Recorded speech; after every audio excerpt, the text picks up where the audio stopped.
وكفى وسلام على عباده الذين اصطفى ما بعد. قال الله عز وجل في كلامه المجيد: فأعوذ بالله من الشيطان الرجيم. بسم الله الرحمن الرحيم. إنا أنزلناه في ليلة القدر وما أدراك ما ليلة القدر. ليلة القدر خير من 1000 شهر. تنزل الملائكة والروح فيها بإذن ربهم من كل أمر. سلام هي حتى مطلع الفجر. فقال النبي صلى الله عليه وسلم: وعن عائشة رضي الله تعالى عنها قالت: كان النبي صلى الله عليه وسلم يعتكف العشر الأواخر من رمضان حتى توفاه الله أزواجه من بعده، أو كما قال عليه الصلاة والتسلیم. انتہائی قابل قدر بزرگان دین، ملت ابراہیمی کے نوجوان ساتھیوں، اللہ رب العزت کی طرف سے یہ عطا کردہ مہینہ رمضان المبارک کا بڑی تیزی اور بڑی رفتاری کے ساتھ گزرتا جا رہا ہے، اور اللہ رب العزت کی رحمتیں روز بروز بڑھتی جا رہی ہے، اور اس کے راستے کھلے ہوئے ہیں، اور بارش کی طرح اس کی رحمتیں برس رہی ہیں. جس طریقے سے رمضان اپنی رفتار کے ساتھ آگے بڑھ رہا ہے، اسی طریقے سے خداوند عالم کی رحمتیں بھی تیزی کے ساتھ برس رہی ہے. اس ایسی رحمتوں کے برسات کے مہینے میں بھی اگر کوئی انسان محروم رہ جائے تو یہ بڑی بد نصیبی کی بات ہے. جس موسم کو رحمتوں کا موسم کہہ دیا جائے، جس مہینے کو برکتوں کا مہینہ کہہ دیا جائے، رحمتوں کا مہینہ کہہ دیا جائے، اگر اس مہینے کے اندر بھی کوئی انسان اللہ کی رحمتوں سے، اللہ کی برکتوں سے، اللہ کی عنایات سے محروم ہے تو اس سے بڑا بدبخت بد نصیب اس سرزمین پر کوئی نہیں ہوگا.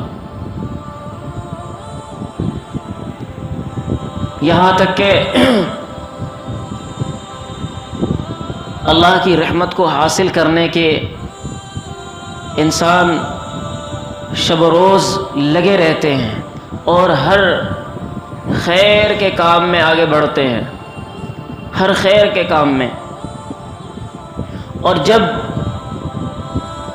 خیر کے کام کرتے کرتے انسان کو کوئی راہ نظر نہ آئے تو پھر وہ صرف اللہ کے گھر میں آ کر بیٹھ جائے.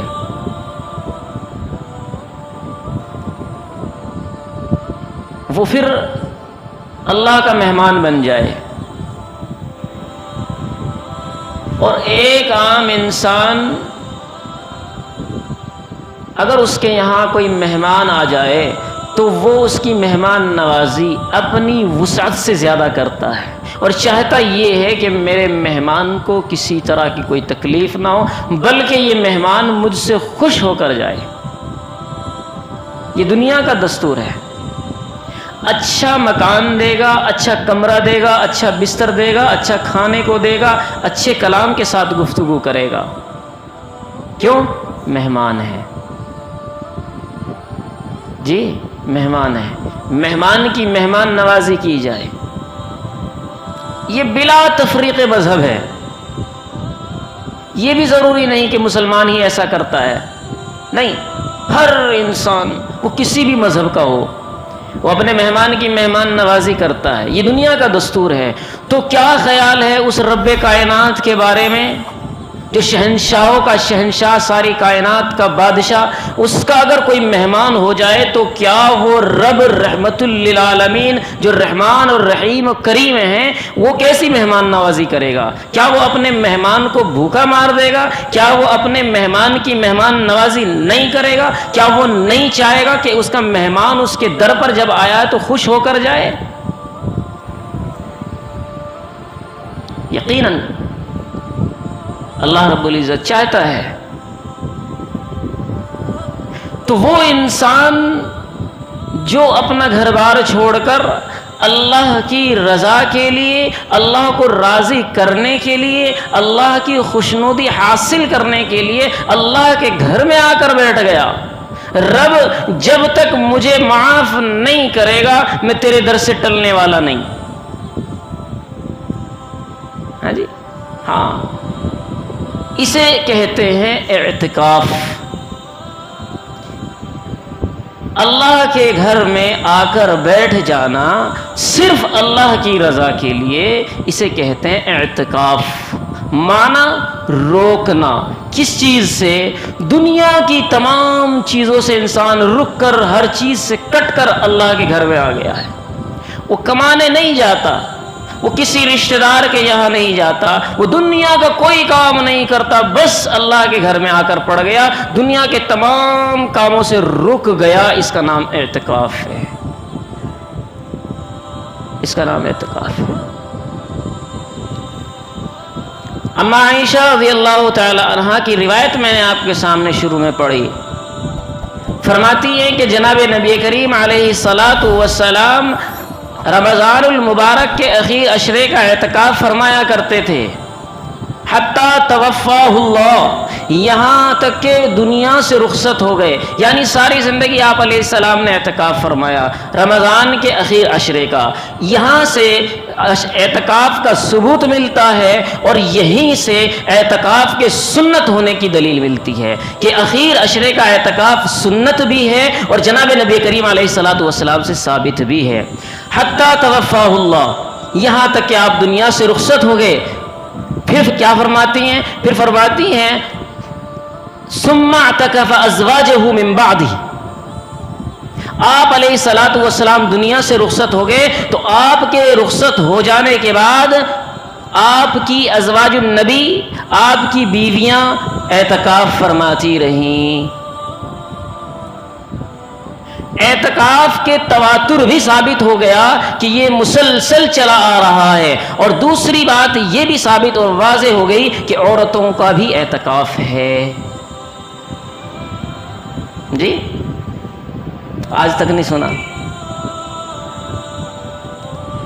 حضور علیہ الصلاۃ والسلام کے دنیا سے رخصت ہو جانے کے بعد ثم اعتکف ازواجہ، یا ازواج النبی، نبی صلی اللہ علیہ وسلم کی بیویاں اعتکاف فرماتی تھیں۔ یہ حدیث اس بات کا ثبوت ہے کہ عورتوں کے لیے بھی اعتکاف کرنے کی گنجائش ہے، بلکہ ان کے لیے بھی ثواب کی باعث ہے۔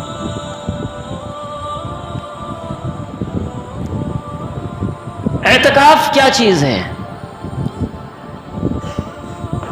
اس سے فائدہ کیا ہے؟ حضرت ابن عباس رضی اللہ تعالیٰ عنہ کی روایت ہے، فرمایا کہ یعتکف الذنوب، کہ اعتکاف کرنے والا گناہوں سے بچ جاتا ہے، گناہوں سے بچ جاتا ہے۔ وَيَجْرِي لَهُ مِنَ الْحَسَنَاتِ كَعَامِلِ الْحَسَنَاتِ كُلِّهَا، اور اس کے لیے ان تمام نیکیوں کا ثواب ملتا ہے جو نیکیاں وہ نہیں کر سکتا۔ اعتکاف کرنے والا جب مسجد کے اندر اپنے آپ کو قید کر لیتا ہے، مسجد سے باہر نہیں جا سکتا، تو وہ جو کام جو نیک ہے، وہ جو نیک کے کام باہر رہ کر کر سکتا ہے، وہ بغیر کیے ہوئے اللہ رب العزت اس کو یہاں پر ثواب عطا فرماتے ہیں۔ مثلا نماز جنازہ، معتکف اعتکاف کرنے والا نماز جنازہ کے اندر شرکت نہیں کر سکتا، نماز جنازہ نہیں پڑھا سکتا، تدفین نہیں کر سکتا، تجہیز نہیں کر سکتا، کفن دفن کا انتظام نہیں کر سکتا باہر جا کر کے، اور بھی نہ جانے خیر کے کام جو وہ باہر رہ کر کے نہیں کر سکتا، اور یہ ہو رہا ہے کسی کا انتقال ہو جائے، یہ چاہتا ہے کہ میں بھی شریک ہوں لیکن نہیں ہو سکتا، تو اللہ سبحانہ و تعالی اس کو مسجد کے اندر رہتے ہوئے نماز جنازہ کا ثواب عطا فرمائیں گے، نماز جنازہ کا ثواب عطا فرمائیں گے۔ جنازے کے اندر جتنے اعمال انسان کرتا ہے ان تمام کا ثواب اس کو بغیر کیے ہوئے عطا فرمائیں گے۔ کعامل الحسنات کلھا، نیک کام کرنے والے کی طرح ہوتا ہے اعتکاف کرنے والا۔ اور یہاں تک کہ ارشاد فرمایا کہ اعتکاف کرنے والا معتکف ہر وقت عبادت میں شمار ہوتا ہے، ہر لمحہ اس کا عبادت شمار کیا جاتا ہے. وہ عبادت کر رہا ہے تب بھی، اور عبادت نہیں کر رہا ہے تب بھی وہ عبادت میں شمار ہے. اعتکاف کرنے والا اگر سو بھی جاتا ہے تو سوتے ہوئے بھی عبادت میں شمار ہوتا ہے. عبادت کرنے والا عبادت کرے تب ثواب ملے گا، نماز پڑھے، نماز کی نیت کرے تب ثواب ملے گا. لیکن معتکف وہ ہوتا ہے جو اللہ کے گھر میں بیٹھ گیا ہے، اب وہ عبادت کرے گا تب بھی ثواب، نہیں کرے گا تب بھی اس کو ثواب ملتا رہتا ہے. کیوں؟ کیونکہ وہ اللہ کا مہمان ہے، اور اللہ کی مہمان نوازی یہی ہے کہ وہ جب اللہ کے گھر میں آ گیا تو اس کی رحمتیں اور نگاہ کرم ہر وقت اس پر لگی رہتی ہے. اس کی نگاہ، اس کی تجلی، اس کا کرشمہ، اس کی رحمتیں ہر وقت اپنے مہمان، دیکھتے ہیں نا اپنے مہمان کے خیال میں انسان ہر وقت کھڑا رہتا ہے. کھانا رکھ دیا، دسترخوان لگا ہوا ہے، لیکن انسان پھر بھی اس کے پاس کھڑا ہوا ہے. یعنی تمام چیزیں مہیا کرانے کے بعد، تمام چیزیں اس کے لیے آراستہ کر دینے کے بعد بھی مہمان نوازی کے لیے کھڑا ہے، دیکھ رہا ہے. کوئی پریشانی تو نہیں، پانی اٹھانے میں پریشانی تو نہیں، کھانا لینے میں پریشانی تو نہیں، اور لے لیجئے، یہ لے لیجئے. ایسے ہی اللہ رب العزت کسی بات کی پریشانی نہیں، کسی بات کی تکلیف نہیں. تجھے تکلیف کہ نماز جنازہ نہیں پڑھ سکتا، ثواب دینے والا میں ہوں، میرا مہمان ہے. آج میری مہمان، میں دیکھ کیسے تیرے مہمان نوازی کرتا ہوں، تو نیت کر میں تجھے سب کا ثواب دوں گا. جتنے لوگ باہر نیک کام کر رہے ہیں میں تجھے تمام کا ثواب دیتا رہوں گا. باہر قرآن خوانی ہو رہی ہے، تو اس کا ثواب ملے گا. دعا ہو رہی ہے، اس میں شریک تجھے کیا جائے گا. حج کرنے والے وہاں حج کر رہے ہیں، اس کا ثواب تجھے دیا جائے گا. عمرہ کرنے والے عمرہ کر رہے ہیں، اس کا ثواب تجھے دیا جائے گا. کیوں؟ کیونکہ تو نے میرے دربار میں آ گیا ہے.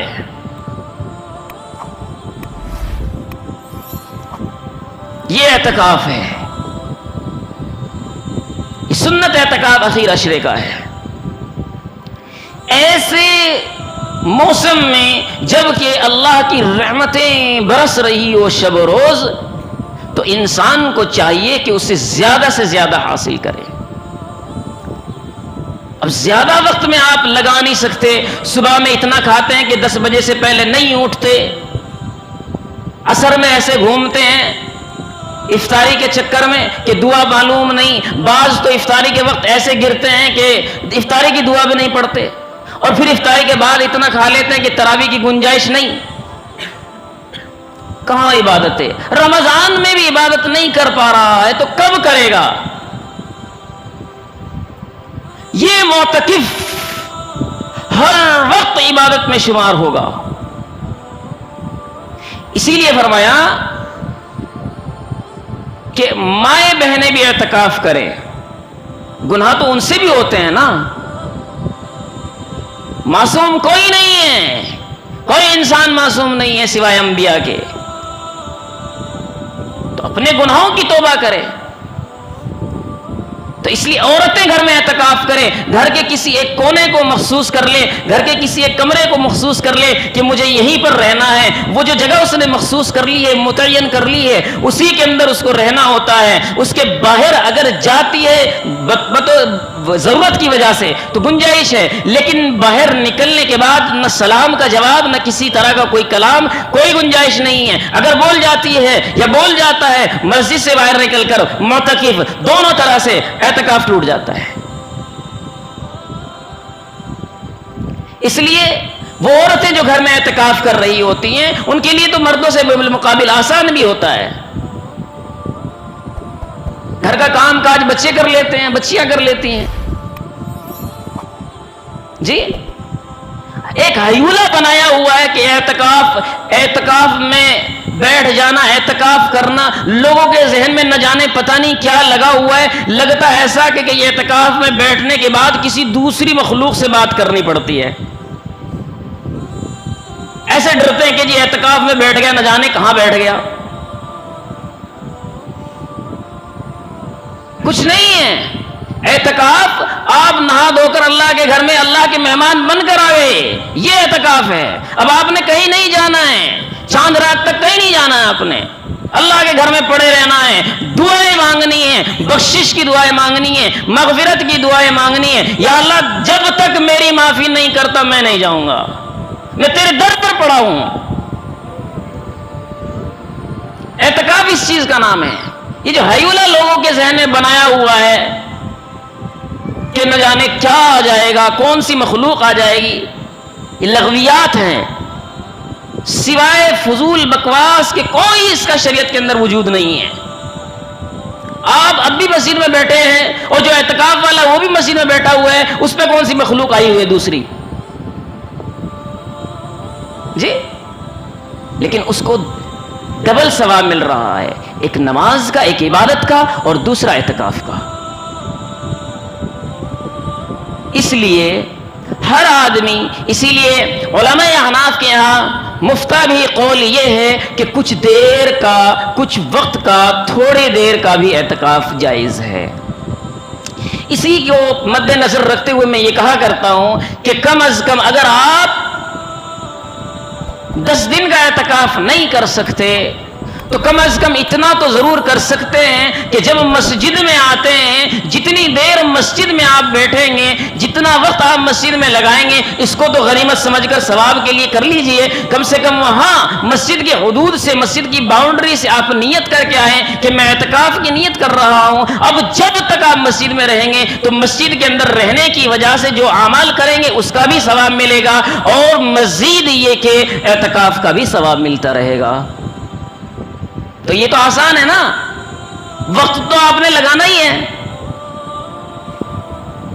کام مزدور کو اگر ڈبل مزدوری ملنے لگ جائے اتنے ہی وقت میں تو وہ کام کرے گا نا وہ جس میں ڈبل مل رہا ہے، محنت بھی وہی ہے، وقت بھی اتنا ہی ہے، لیکن ایک ڈبل دے رہا ہے اور ایک سنگل لے رہا ہے، تو کون سی کرنا چاہو گے؟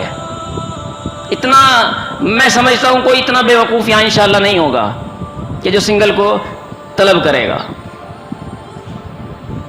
تو جب دنیا کو تلاش کرنے میں ڈبل کے پیچھے لگے رہتے ہو، چاہتے یہ ہو کہ کئی گنا حاصل ہو جائے، تو آخرت کو تلاش کرنے میں، آخرت کو طلب کرنے میں پیچھے کیوں رہتے ہو؟ اس لیے جب مسجد میں آیا کرو تو مسجد میں اعتکاف کی نیت کر کے آیا کرو، جب تک مسجد میں رہو گے اعتکاف کا ثواب ملتا رہے گا۔ اخیر میں آپ کے سامنے قرآن کریم کی آیت مبارکہ میں نے تلاوت کی۔ اللہ رب العزت نے ارشاد فرمایا انا انزلناہ فی لیلۃ القدر، بے شک ہم نے قرآن کریم شب قدر میں نازل فرمایا۔ اور آپ نے قرآن کریم کی دوسری آیت سنی ہوگی، اللہ رب العزت نے ارشاد فرمایا شہر رمضان الذی انزل فیہ القرآن، کہ ہم نے قرآن کریم کو رمضان المبارک میں نازل فرمایا۔ احادیث مبارکہ کے اندر پتہ چلتا ہے کہ قرآن کریم 23 سال میں نازل ہوا۔ 3 باتیں آپ کے سامنے رکھی گئی۔ قرآن کریم رمضان المبارک میں نازل ہوا، انا انزلناہ فی لیلۃ القدر، قرآن کریم شب قدر میں نازل ہوا۔ روایتوں کے اندر پتہ چلتا ہے قرآن کریم 23 سال میں نازل ہوا۔ دماغ حاضر ہے نا؟ اب سوچ رہے ہوں گے یہ الگ الگ باتیں سچ کون سی ہے، اور سچ سب ہے۔ اس لیے کہتے ہیں قرآن پڑھا کرو، قرآن کو سمجھا کرو۔ شہر رمضان الذی انزل فیہ القرآن، قرآن رمضان المبارک میں نازل ہوا۔ دوسری آیت انا انزلناہ فی لیلۃ القدر، قرآن شب قدر میں نازل ہوا۔ رمضان المبارک کا مہینہ اور رات شب قدر دونوں ایک ہوئی، پتہ لگا رمضان المبارک میں شب قدر میں قرآن نازل ہوا۔ اب روایتوں میں پتہ چلا 23 سال میں نازل ہوا۔ اس میں بڑا عقل کے خلاف واقعہ سمجھ میں آتا ہے، یہ کیسے ممکن ہے؟ یہ اس طریقے سے ممکن ہے۔ علماء کرام مفسرین کرام نے تفسیر میں لکھا کہ قرآن کریم آسمان الہی سے، عرش الہی سے، لوح محفوظ سے دنیا کے اس آسمان تک جسے آپ اپنی آنکھوں سے دیکھ رہے ہوتے ہیں، اس پورا آسمان الہی سے پورا قرآن کریم ایک رات میں شب قدر میں لیلۃ القدر میں نازل ہوا، لیکن اس کے بعد جو روایت ملتی ہے 23 سال میں نازل ہوا، پھر اس آسمان دنیا سے اس زمین پر بطور ضرورت حسب ضرورت نازل ہوتا رہا اور یہ 23 سال مکمل ہو گئے۔ یہ قرآن کریم کی روایت، قرآن کریم کی آیت اور احادیث مبارکہ کا تطبیق یہ ہے۔ کتنی مقدس رات ہوگی وہ جس میں اللہ کا پاکیزہ کلام نازل ہوا ہو۔ ایسی رات میں اپنے لفظوں میں بیان کروں تو کوئی بیان نہیں، کوئی غلو نہیں۔ اللہ خود کہتا ہے وَمَا أَدْرَاكَ مَا لَيْلَةُ الْقَدْرِ، نبی تمہیں کیا معلوم کہ لیلۃ القدر، شب قدر کیا چیز ہے؟ وہ جسے رب یہ کہہ رہا ہو کہ کیا چیز ہے وہ کیا ہوگی، آپ اندازہ لگائے۔ جب کسی چیز کی اہمیت کو بڑھانا ہوتا ہے کہتے ہیں بھئی تمہیں کیا معلوم وہ کیا چیز ہے؟ اللہ کہتا ہے وَمَا أَدْرَاكَ، نبی آپ کو کیا معلوم ما لیلۃ القدر، لیلۃ القدر کیا چیز ہے؟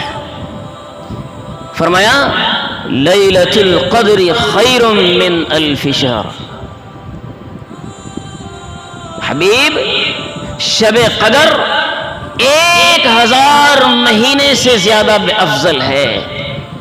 1000 مہینوں سے افضل رات لیلۃ القدر ہے۔ سرور کائنات جناب محمد رسول اللہ صلی اللہ علیہ وسلم نے بنو اسرائیل کے ایک عابد کا ذکر فرمایا ایک مجاہد تھا جس نے 1000 سال تک اللہ کے راستے میں جہاد کرتا رہا۔ لوگوں نے، صحابہ نے اس کی اس عبادت پر رشک کیا کہ کتنا بڑا عابد ہوگا۔ اللہ سبحانہ و تعالی نے اسی کے بدلے میں یہ آیت نازل فرما دی اور فرما دیا کہ جس انسان نے اس ایک رات میں عبادت کر لی تو وہ عابد جو 1000 مہینوں تک اللہ کی راہ میں جہاد کرتا رہا تو رب العزت اس کو 1000 مہینوں سے بھی زیادہ افضل ثواب عطا فرمائیں گے۔ یہ لفظ سنو، ایک ایک لفظ غور سے سنو، لیلۃ القدر خیر۔ یہ نہیں کہا جا رہا کہ 1000 مہینے کے برابر ہے، یہ کہا جا رہا ہے کہ 1000 مہینوں سے زیادہ۔ لوگوں نے ترجمہ کرنے میں نہ جانے کیا کیا کر دیتے ہیں۔ شب قدر 1000 مہینوں سے زیادہ، اب وہ کتنی زیادہ ہے؟ وَمَا أَدْرَاكَ مَا لَيْلَةُ الْقَدْرِ، تمہیں کیا پتا؟ فرمایا 1000 مہینوں کو اگر سال کے اندر کنورٹ کرتے ہیں تو 83 سال بنتے ہیں، یا بعض کہتے ہیں 84 سال بنتے ہیں۔ تو گویا یہ مطلب نکلا کہ اگر کسی انسان نے شب قدر میں ایک رات میں عبادت کی تو اس کو 83 سال 83 برس عبادت کرنے کا ثواب ملے گا۔ وہ رات جس رات میں خرافات کرتے رہتے ہو، وہ رات اللہ نے عبادت کے لیے بنائی جس رات کا تمہیں اندازہ نہیں۔ یہ گھومنے کی رات نہیں، یہ مزاروں پر چراغاں کرنے کی رات نہیں، یہ اپنے گناہوں کو بخشوانے والی رات ہے۔ اپنی فکر کرو، قبر میں جو پڑا ہے اسے رب دیکھ رہا ہے۔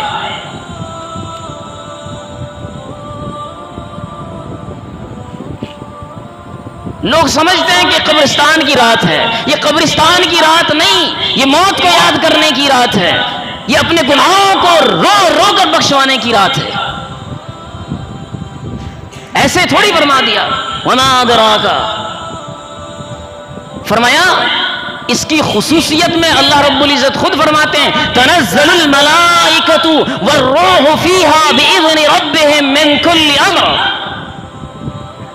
یہ ایسی بابرکت رات ہے کہ سدرۃ المنتہا سے فرشتہ جسے جبرائیل امی کہا جاتا ہے اور اس کے ساتھ محج اور فرشتے موجود ہوتے ہیں. تنزل الملائکۃ والروح فیہا باذن ربہم من کل امر. اس دنیا پر اس زمین پر وہ جبرائیل امی وہ روح الامی اور اس کے ساتھ فرشتے آسمان سے اترتے ہیں اور زمین پر لوگوں کو سلام کرتے ہیں سوائے اس انسان کے جس نے شراب پی ہوگی اور سوائے اس انسان کے جس نے خنزیر کا گوشت کھایا ہوگا. فرشتہ اس کو سلام نہیں کرتا. ایسی بابرکت رات میں وہ کتنا بد نصیب انسان ہوگا کہ شراب پی رہا ہے، شراب پی رہا ہے، خنزیر کا گوشت کھا رہا ہے. فرشتہ سلام نہیں کرتا. یہ فرشتہ آسمان سے اترتا کیوں ہے؟ اس کا اترنا ہی باعث برکت ہے، لیکن وجہ ریزن کیوں؟ تنزل الملائکۃ والروح فیہا باذن ربہم من کل امر سلاما ہی حتی مطلع الفجر. ریزن، وجہ، چونکہ یہ رات سراپا رحمت ہے، یہ رات پوری کی پوری اللہ کی رحمت ہے. وہ رحمتیں وہ برکتیں لے کر وہ آسمان سے فرشتہ زمین پر اترتا ہے. لیکن کچھ بدبخت، کچھ بد نصیب، کچھ بد کردار، بد افعال کرنے والے اس رات میں بھی محروم رہ جاتے ہیں، لغویات میں لگے رہتے ہیں. شب قدر عبادت کی رات ہے، جاگنے کی رات نہیں ہے. دماغ میں ڈال لو، لوگوں کو آج تک یہ بتلا کر بہکایا ہے کہ جاگنے کی رات ہے، اس لیے لوگوں نے جاگنے کا طریقہ ڈھونڈ لیا. چلو لیوڑو کھیل لیتے ہیں، چلو گپے شپے مار لیتے ہیں، چلو ادھر بیٹھ جاتے ہیں، یہاں ٹولیاں جما لیتے ہیں، وہاں نظمیں پڑھ لیتے ہیں. یہ عبادت نہیں ہے، یہ عبادت نہیں ہے، بلکہ دین بھی نہیں ہے. یہ دین کے اندر ایک طرح کا ڈھونگ رچا جا رہا ہے، دین کے اندر ایک طرح کی غلطیاں ملائی جا رہی ہے. دین سراپا رحمت ہے. عبادت اس طرح کرو کہ لوگوں کو پتہ نہ چلے، عبادت اس طرح کرو کہ تمہیں لگے کہ خدا تمہیں خود دیکھ رہا ہے. جب تک تمہارے دل کے اندر یہ ڈر پیدا نہیں ہوتا کہ مجھے رب دیکھ رہا ہے، سمجھو جب تک تمہاری عبادت نہیں ہے. ایسی رات میں بھی گناہوں میں لگے رہتے ہیں. یاد رکھو، اگر عبادت نہیں کر سکتے تو جاگنے کی اجازت نہیں ہے. اگر عبادت نہیں کر سکتے تو جاگنے کی اجازت نہیں ہے. سو جاؤ، سو جانا بہتر ہے اس سے جو جاگ کر کے گناہ کر رہا ہے. اور یہ رات کتنی دیر کی ہے؟ اخیر سوال، یہ جو رحمتیں، یہ جو برکتیں آسمان سے نازل ہو رہی ہے، کب تک؟ فرمایا ہی حتی مطلع الفجر، جب تک فجر طلوع نہ ہو جائے. گویا پوری رات عبادت کی رات ہے. ایک بات ذہن میں ڈالو کہ اس رات میں کوئی خاص عبادت نہیں ہے، کوئی خاص نماز نہیں ہے، کوئی خاص کلمہ، کوئی خاص وظیفہ نہیں ہے. جسے جو دل میں آئے، جو توفیق اللہ دے وہ کرو. عبادت کی رات ہے. جس کے دل میں آئے نماز پڑھے، جس کے دل میں آئے استغفار کرے، جس کے دل میں آئے کلمہ پڑھے، جس کے دل میں آئے صدقہ خیرات کرے، چپکے سے جائے غریب کا خیال کرے. یہ تمام عبادتیں ہیں، لیکن کوئی خاص عبادت نہیں ہے، کوئی خاص عبادت نہیں. بالکل واضح طور پر جو یہاں پر رواج لگایا ہوا ہے، طریقہ بنایا ہوا ہے، 12 رکعت پڑھنی ہے، 16 رکعت پڑھنی ہے، ہر رکعت میں یہ سورہ پڑھنی ہے، یہ سوائے بددینی کے کوئی چیز نہیں ہے. شریعت میں اس کا وجود کہیں سے کہیں تک نہیں. کسی صحابی، تابعی، تبع تابعین، ائمہ مجتہدین، مصنفین، اولیاء اعظام اور کسی بھی نیک مسلمان سے ثابت نہیں ہے. اللہ تبارک و تعالیٰ سے دعا ہے کہ اللہ تبارک و تعالیٰ ہم سب کو کہنے سننے زیادہ عمل کی توفیق نصیب فرمائے. وآخر دعوانا الحمدللہ رب العالمین. جن حضرات نے سنت ادا نہیں کری وہ سنت ادا کرو.